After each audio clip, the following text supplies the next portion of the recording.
ہدایت کے لیے، ہماری رہنمائی کے لیے، ہمیں سیدھا رستہ دکھانے کے لیے اپنا آخری رسول بنا کر بھیجا۔ حمد و صلوات کے بعد محترم سامعین گرامی،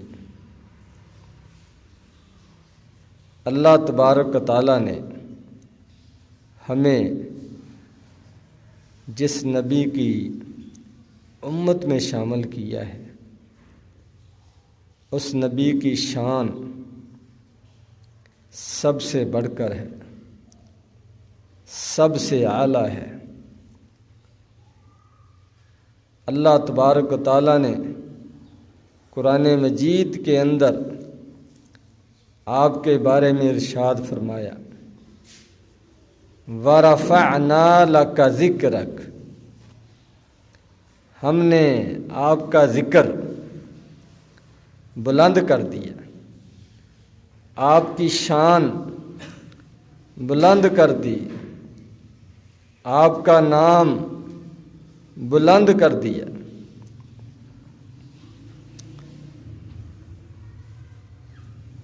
تو نبی کریم صلی اللہ علیہ وسلم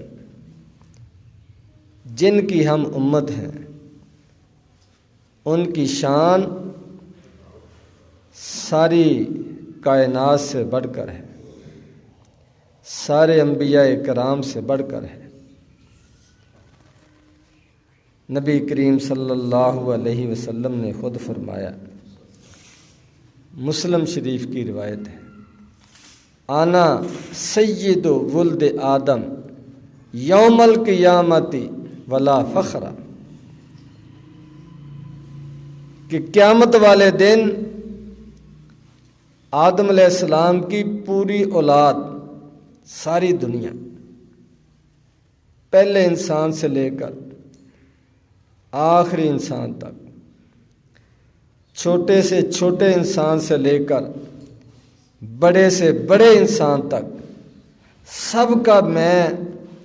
سردار ہوں گا، سب کی قیادت، سیادت اور سرداری میرے ہاتھ میں ہوگی، سب میرے جھنڈے کے نیچے جمع ہوں گے، ولا فخر، اور یہ میں کوئی فخر نہیں کر رہا، اپنی بڑائی نہیں بیان کر رہا، ایک حقیقت بیان کر رہا ہوں، اللہ تبارک و تعالیٰ کی نعمت کا اظہار کر رہا ہوں۔ وَأَمَّا بِنِعْمَةِ رَبِّكَ فَحَدِّثْ، اپنے رب کی نعمتوں کو بیان کرو، اس کے احسانات کو یاد کرو۔ تو اللہ تبارک و تعالیٰ نے مجھ پر یہ احسان کیا، مجھے یہ نعمت عطا فرمائی، مجھے یہ اعزاز بخشا کہ پوری کائنات کا اللہ تبارک و تعالیٰ نے مجھے سردار بنایا۔ وَرَفَعْنَا لَكَ ذِكْرَكَ، ہم نے آپ کا ذکر بلند کر دیا، اور فرمایا اولو من یشق عنہ القبر اول شافع و مشفع، کہ سب سے پہلے جب کائنات کو جمع کیا جائے گا، جب کائنات کو زندہ کیا جائے گا، جب لوگوں کو قبروں سے اٹھایا جائے گا، تو سب سے پہلے مجھے اٹھایا جائے گا، میری قبر، اس کو کھولا جائے گا۔ یہ بھی نبی کریم صلی اللہ علیہ وسلم کے لیے احساس اور فضیلت والی بات ہے۔ اور فرمایا قیامت والے دن کسی کو اللہ تبارک و تعالیٰ کی اجازت کے بغیر بولنے کی اجازت نہیں ہوگی، سفارش کرنے کی اجازت نہیں ہوگی، اور سب سے پہلے جس کو سفارش کی اجازت ملے گی جس کو بولنے کی اجازت ملے گی اور جس کی سفارش قبول کی جائے گی وہ میں ہوں گا۔ یہ نبی کریم صلی اللہ علیہ وسلم کی فضیلت ہے، آپ کا مقام و مرتبہ ہے۔ وَرَفَعْنَا لَكَ ذِكْرَكَ، ہم نے آپ کا ذکر بلند کیا، یہ اس کی مثال ہے۔ اور پھر اس کی تفصیل بھی موجود ہے کہ کس طرح اللہ تبارک و تعالیٰ نبی کریم صلی اللہ علیہ وسلم کی شان اور عظمت کو قیامت والے دن واضح کریں گے، بلند کریں گے، اس کا اظہار کریں گے کہ پوری دنیا میدان حشر میں جمع ہوگی اور انتظار میں ہوگی کہ پتہ نہیں اب کیا فیصلہ کیا جاتا ہے ہمارے بارے میں، کس کے ساتھ کیا سلوک ہوتا ہے۔ اس انتظار میں خوف کی کیفیت میں کھڑے ہوں گے، پسینے میں شرابور ہوں گے، نہایت غم والی پریشانی والی حالت ہوگی۔ ہزاروں سال کا وہ ایک دن ہوگا، تو لوگ کھڑے کھڑے گرمی کی وجہ سے، پسینے کی وجہ سے، غم کی وجہ سے، پریشانی کی انتہا کو پہنچ جائیں گے اور ایک دوسرے سے کہیں گے کہ آج کون اللہ تبارک تعالیٰ سے درخواست کرے،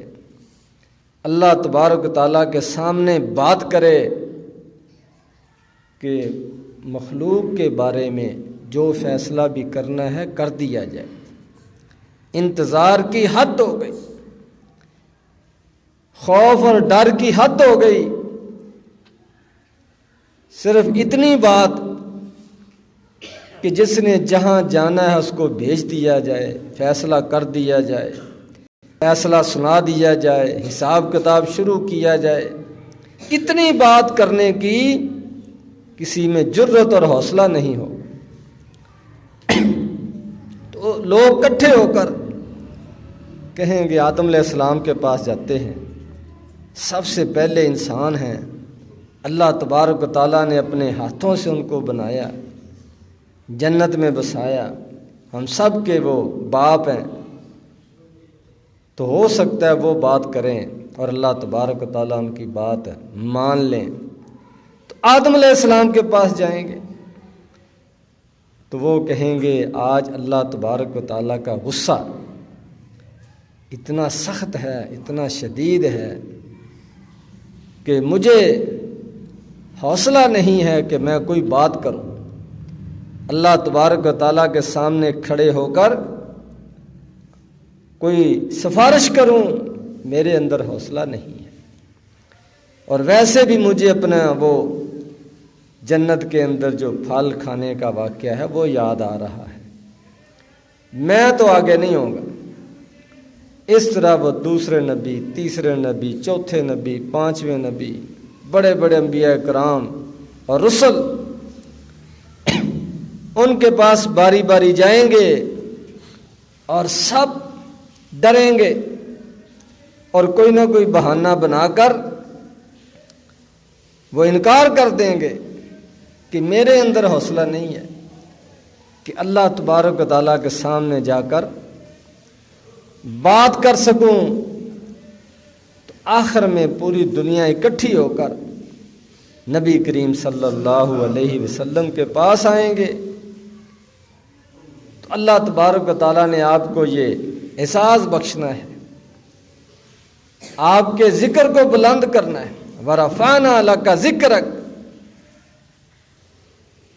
تو آپ کہیں گے چلو میں کوشش کرتا ہوں۔ تو بات کرنے سے پہلے نبی کریم صلی اللہ علیہ وسلم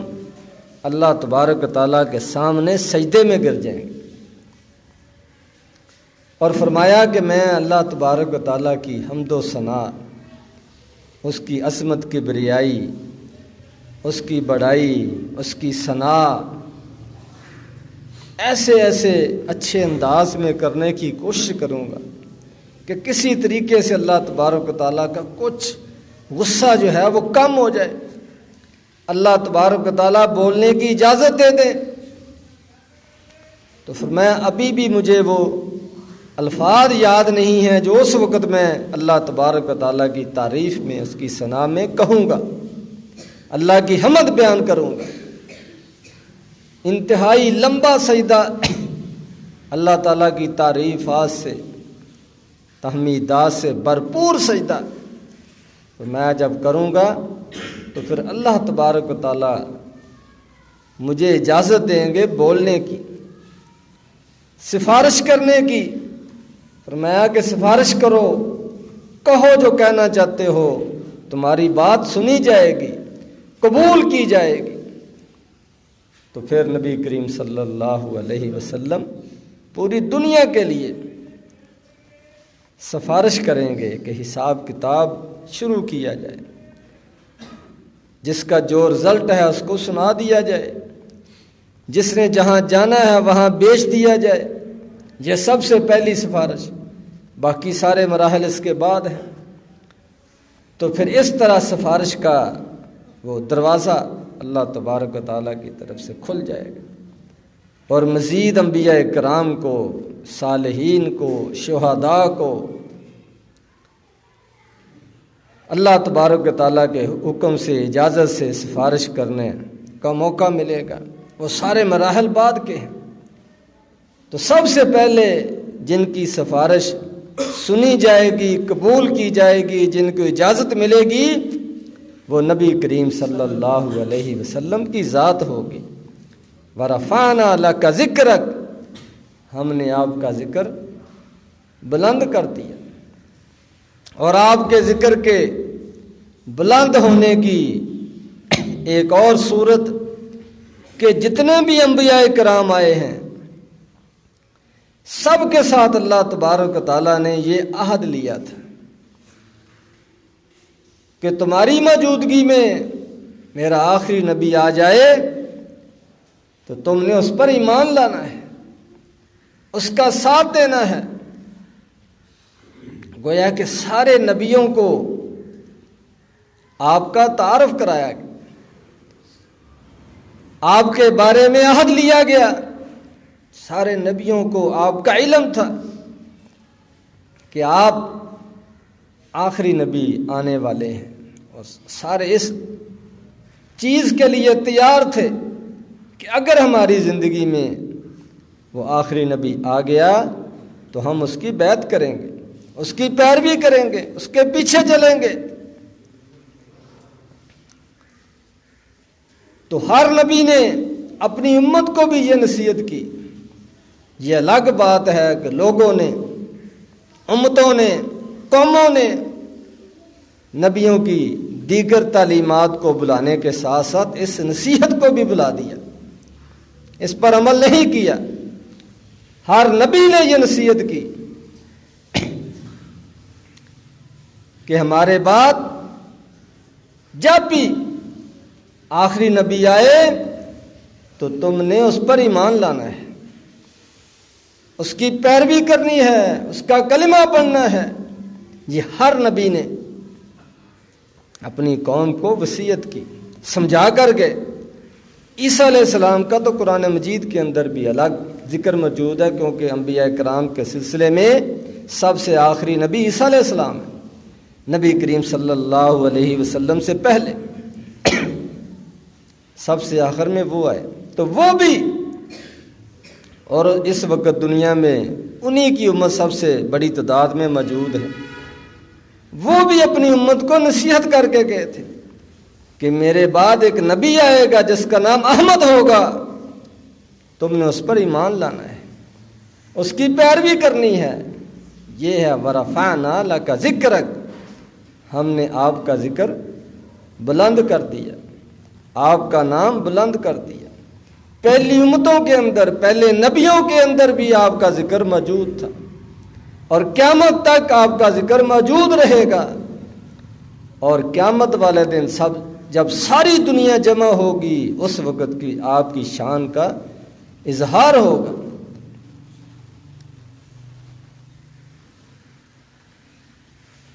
اور نبی کریم صلی اللہ علیہ وسلم کی عظمت اور شان اس حوالے سے بھی بہت زیادہ ہے کہ اللہ تبارک و تعالیٰ نے آپ کو بے شمار بڑے بڑے معجزات عطا فرمائے، اور وہ بھی آپ کی شان کو، عظمت کو بیان کرتے ہیں۔ اور ان معجزات میں سے ایک زندہ معجزہ جو اب بھی موجود ہے، قیامت تک موجود رہے گا، وہ قرآن مجید ہے۔ یہ جو کلام آپ کو دی گئی، یہ جو کتاب آپ کو دی گئی، یہ سب سے بڑا معجزہ ہے۔ اس جیسی کلام، اس جیسی کتاب نہ کسی اور کو ملی ہے، نہ کسی کو ملے گی، اور نہ دنیا اپنی پوری ترقی کے باوجود اس طرح کی کلام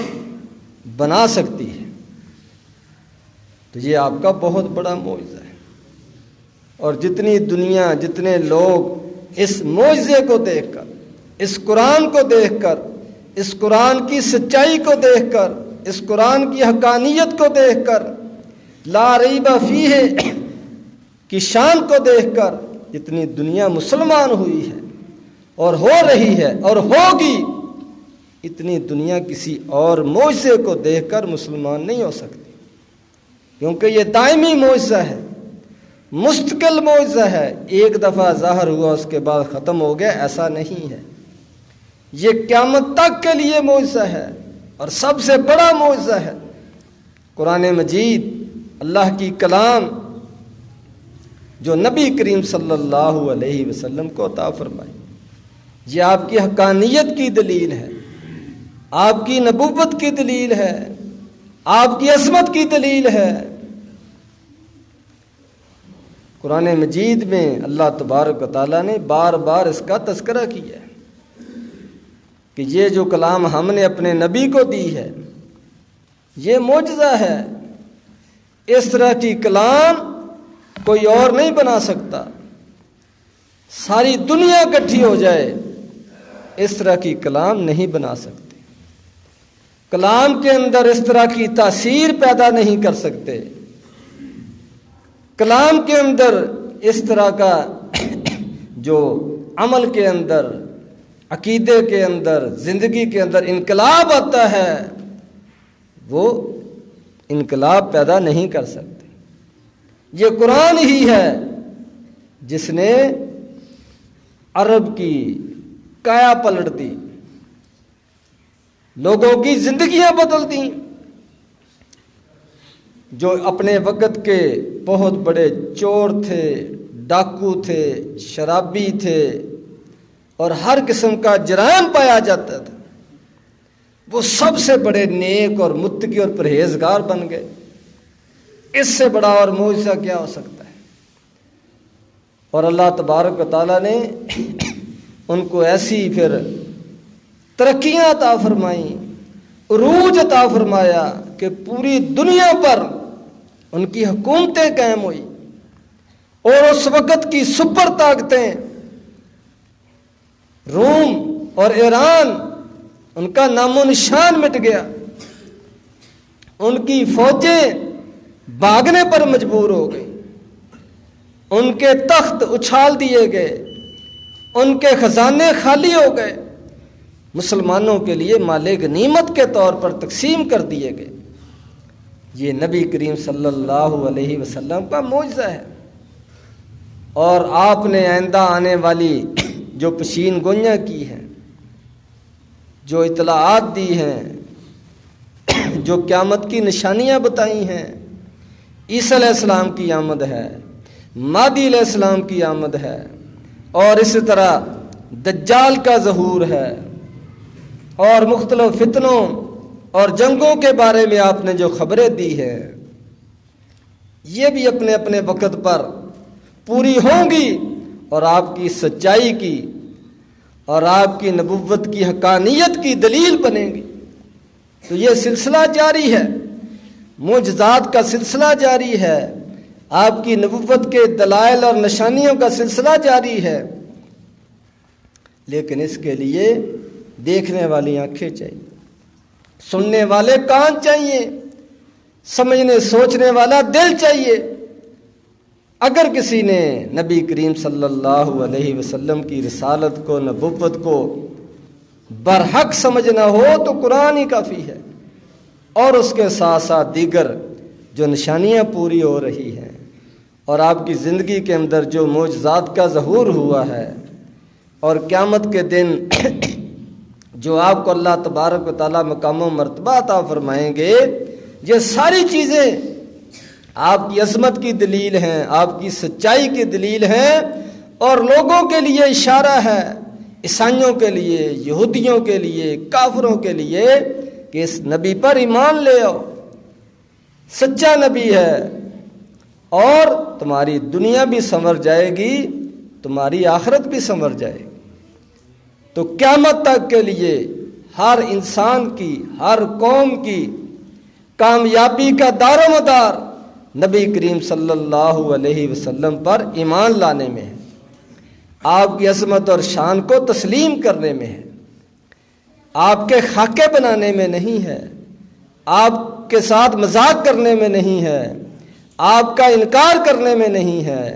آپ کی کتاب کی توہین کرنے میں نہیں ہے۔ جو لوگ نبی کریم صلی اللہ علیہ وسلم کی شان و عظمت کو نہ سمجھیں، آپ کی سچائی اور حقانیت کو تسلیم نہ کریں، ان کے لیے دنیا میں بھی ذلت ہے، آخرت میں بھی رسوائی ہے، اور حقیقی کامیابی، دنیا کی کامیابی، ہر طرح کی آخرت کی کامیابی، یہ نبی کریم صلی اللہ علیہ وسلم پر ایمان لانے میں ہے، آپ سے محبت کرنے میں ہے، آپ کے دین پر چلنے میں ہے، آپ کے دین کو اپنانے میں ہے، آپ کے دین کو اپنی زندگی میں، اپنے تمام نظاموں میں، اپنے حکومتی اداروں میں نافذ کرنے میں ہے۔ صحابہ اکرام نے نافذ کیا، اللہ تبارک و تعالیٰ نے دکھا دیا کس طرح کمزور، تھوڑے، بغیر اسلحہ کے وہ دنیا پر غالب آ گئے، اور وقت کی سپر طاقتیں بھاگنے پر مجبور ہو گئیں۔ اور اب بھی اللہ تبارک و تعالیٰ کا یہ وعدہ موجود ہے، جو اسلام کو، اس قرآن کو اور نبی کریم صلی اللہ علیہ وسلم کی سچائی کو مانے گا، اس پر ایمان لائے گا اور اس کے مطابق پھر اپنی زندگی بنائے گا، اللہ تبارک و تعالیٰ اس کو دنیا کے اندر بھی ترقی فرمائیں گے، اور آخرت کی کامیابی تو ہے ایمان والوں کے لیے۔ اللہ تبارک و تعالیٰ مجھے اور آپ کو سمجھنے کی، عمل کرنے کی توفیق عطا فرمائے۔ وآخر دعوانا الحمدللہ رب العالمین۔